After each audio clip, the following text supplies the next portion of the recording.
Wayne Shorter told Miles Davis, "I'm better than you." What happened in the duel shocked everyone. It was October 1964 at the Village Vanguard, and tensions between two of jazz's greatest talents had been building for months. When Wayne Shorter finally issued his challenge that night, he thought he was ready to prove himself against the master. But what happened next became one of the most legendary musical confrontations in jazz history, and revealed something profound about talent, ego, and the true meaning of musical greatness. Miles Davis had been leading one of the most innovative quintets in jazz history, with Wayne Shorter on saxophone, Herbie Hancock on piano, Ron Carter on bass, and Tony Williams on drums. This group was pushing the boundaries of what jazz could be. They were exploring new harmonic territories, experimenting with unconventional song structures, and creating music that was both intellectually challenging and emotionally powerful. But success breeds complexity, and by 1964, the dynamics within the quintet were becoming increasingly tense. Wayne Shorter, in particular, was beginning to chafe under Miles's leadership. At 31 years old, Wayne was no longer the young sideman who had joined the group in 1964. He was an accomplished composer and improviser who was gaining recognition as one of the most innovative voices in jazz. The problem was that Miles Davis was still Miles Davis, the unquestioned leader, the final arbiter of musical direction, the man whose name was on all the albums and who received the majority of the critical acclaim. For someone of Wayne's growing stature, being perpetually in Miles's shadow was becoming increasingly frustrating. The tension had been building through a series of small incidents. During recording sessions, Miles would sometimes dismiss Wayne's compositional suggestions without explanation. In interviews, journalists would focus almost entirely on Miles, treating the other band members as anonymous sidemen despite their obvious contributions to the music. More personally galling to Wayne was the way Miles would sometimes cut short his solos during live performances, signaling for the next song just as Wayne was reaching his creative peak. To Wayne, this felt like Miles was intentionally limiting his opportunities to shine, keeping him subordinate to preserve the leader's primacy. The breaking point came during the quintet's October 1964 residency at the Village Vanguard. They had been playing together for several months by this point, and the musical chemistry was undeniable. But the personal chemistry was deteriorating, particularly between Miles and Wayne. It was the third night of their week-long run, and the club was packed with jazz aficionados, critics, and fellow musicians. The quintet had played a brilliant first set, with each member contributing to a collective improvisation that was both structured and free, disciplined and spontaneous. During the break between sets, Wayne and Miles found themselves alone at the bar while the other band members stepped outside. Wayne had been drinking more than usual, and the alcohol had loosened his tongue and lowered his inhibitions. "Miles," Wayne said, his voice carrying an edge that Miles had never heard before, "I need to tell you something." Miles looked at him with those penetrating eyes, sensing that something significant was about to happen. "I'm tired of being treated like a sideman," Wayne continued. "I'm tired of you cutting off my solos, dismissing my ideas, and acting like you're the only creative force in this band." Miles remained silent, but Wayne could see the muscles in his jaw tightening. "The truth is," Wayne said, the words coming out in a rush, "I think I'm a better musician than you are. I think my compositions are more sophisticated, my improvisation is more adventurous, and my understanding of harmony is more advanced. I'm tired of pretending otherwise." The accusation hung in the air between them, like a challenge that couldn't be taken back. Wayne had crossed a line that no one in Miles's bands had ever crossed before. He had directly questioned Miles's musical supremacy. Miles studied Wayne's face, looking for any sign that this was just alcohol talking or a momentary lapse in judgment. But he saw only determination and conviction in Wayne's eyes. "You think you're better than me?" Miles asked quietly. "I know I am," Wayne replied without hesitation. Miles set down his drink and looked around the club. The audience was beginning to return for the second set, unaware of the drama that was unfolding at the bar. "Prove it," Miles said simply. Wayne felt his heart begin to race. He had expected Miles to get angry, to fire him on the spot, to create a scene. He hadn't expected this calm acceptance of his challenge. "What do you mean?" Wayne asked. "You want to prove you're better than me?" Miles said, standing up from his bar stool. Then prove it. Right here, right now, in front of everyone. Just you and me. No band, no arrangements, no compositions, just two musicians and their instruments. We'll let the music decide who's better. Wayne realized that Miles was calling his bluff, challenging him to back up his words with his playing. This was not what he had expected, but he was too proud to back down now. Fine, Wayne said. Let's do it. Word spread quickly through the club that something extraordinary was about to happen.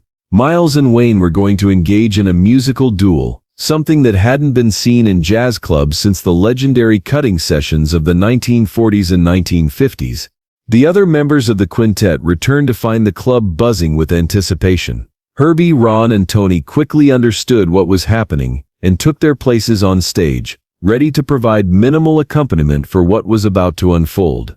Miles took the stage first, his trumpet gleaming under the club's spotlights. He looked out at the packed audience, then back at Wayne, who was preparing his saxophone with the focused intensity of a gunfighter checking his weapon. "Ladies and gentlemen," Miles said into the microphone, his voice carrying its characteristic rasp, "tonight you're going to witness something special. Wayne Shorter thinks he's a better musician than I am.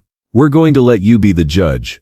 The audience erupted in excited murmurs. This was unprecedented. Two jazz legends essentially engaging in musical combat in front of a live audience.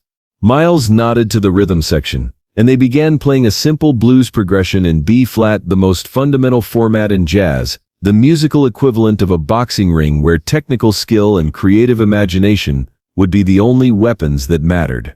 Wayne stepped up to his microphone and began to play. His opening statement was brilliant, complex, harmonically sophisticated, and technically flawless. He used advanced chord substitutions, intricate rhythmic patterns, and melodic lines that demonstrated his deep understanding of jazz theory. His tone was warm and expressive, and his ideas flowed with the kind of logical development that marked him as a true master of improvisation. The audience was captivated.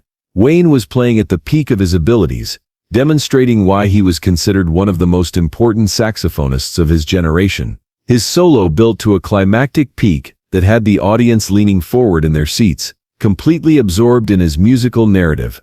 When Wayne finished, the applause was thunderous. He had proven his point. He was indeed a master musician, whose technical skill and creative imagination rivaled anyone in jazz. Now it was Miles's turn. Miles stepped up to his microphone, raised his trumpet to his lips, and began to play. But what came out was nothing like what anyone expected. Instead of trying to match Wayne's technical complexity or harmonic sophistication, Miles played something much simpler. He started with a single sustained note, just one note, held for what seemed like an impossibly long time. But there was something about the way he played that note, the emotion and intention behind it, that immediately commanded everyone's attention.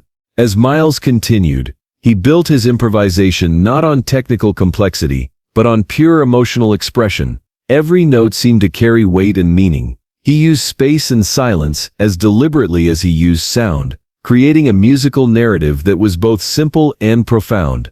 Where Wayne had demonstrated his mastery of jazz theory, Miles demonstrated his mastery of jazz feeling. Where Wayne had shown what he could do with the music, Miles showed what the music could do to him and through him. The audience sat in stunned silence as Miles's solo developed. This wasn't just music. It was a masterclass in the difference between technical proficiency and artistic greatness. Miles was proving that true musical mastery wasn't about showing how much you knew, but about communicating something essential and true. As Miles reached the climax of his solo, something extraordinary happened. He began to quote melodically from Wayne's solo, taking the complex harmonic ideas that Wayne had presented and distilling them into simple, emotionally direct statements. He was showing that he had understood everything Wayne had played, but that he could express those same ideas with greater clarity and emotional impact. When Miles finished, the silence in the club was deafening. Nobody applauded at first because they were still processing what they had just heard. This hadn't been a battle, it had been a lesson. Wayne stood there with his saxophone, realizing what had just happened. Miles hadn't tried to out-technical him or prove he could play more complex harmonies. Instead, Miles had demonstrated that true musical greatness lay not in what you could play, but in why you played it. Finally, someone in the audience began to clap, and soon the entire room erupted in applause that went on for several minutes. But the applause wasn't just for Miles's solo, it was recognition of what they had all witnessed, a demonstration of the difference between technical mastery and artistic truth. Miles walked over to Wayne, and for a moment, neither man spoke. Then Miles put his hand on Wayne's shoulder and said something that only Wayne could hear. Years later, Wayne would reveal what Miles had said in that moment. You play everything right, but you don't know why you're playing it. When you figure that out, you'll be dangerous. The duel was over, but its impact was just beginning. The story spread throughout the jazz world within days, becoming one of the most talked about musical events of 1964. But the story that spread wasn't about Miles humiliating Wayne Shorter or proving his dominance. It was about a master teacher giving his student the most important lesson of his career. Wayne returned to the band the next night, but something fundamental had changed in his approach to music. The experience of being outplayed, not through superior technique, but through superior understanding, had given him a new perspective on what it meant to be a great musician. Over the following months, Wayne's playing began to evolve. He started focusing less on demonstrating his technical abilities and more on communicating emotional truth. His compositions became more direct and emotionally accessible, while retaining their sophisticated harmonic content. He learned to use space and simplicity as effectively as complexity and activity. The transformation was so profound that other musicians began to notice. Wayne Shorter was becoming not just a technically accomplished player, but a true artist whose music communicated something essential about the human experience. Miles, for his part, never spoke publicly about the duel. When asked about it by journalists, he would simply say, "Wayne learned something that night. We all did." The lesson of that October night at the Village Vanguard became part of jazz legend, but its meaning extended far beyond music. It demonstrated that true mastery in any field isn't about technical superiority. It's about understanding why technique matters and how to use it in service of something larger than yourself. Wayne Shorter went on to become one of the most influential composers and performers in jazz history. His work with Weather Report and as a solo artist reflected the lessons he learned that night. Technically sophisticated but emotionally direct, complex but accessible, innovative but grounded in musical truth.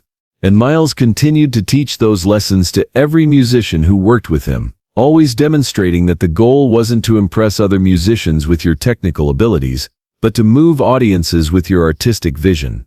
The duel between Wayne Shorter and Miles Davis became a legendary example of the difference between being a good musician and being a great one, between playing music correctly and playing music meaningfully. It reminded everyone that technique is just a tool. The art lies in knowing when and why to use it. If this incredible story of musical mastery and artistic growth inspired you, make sure to subscribe and hit that notification bell.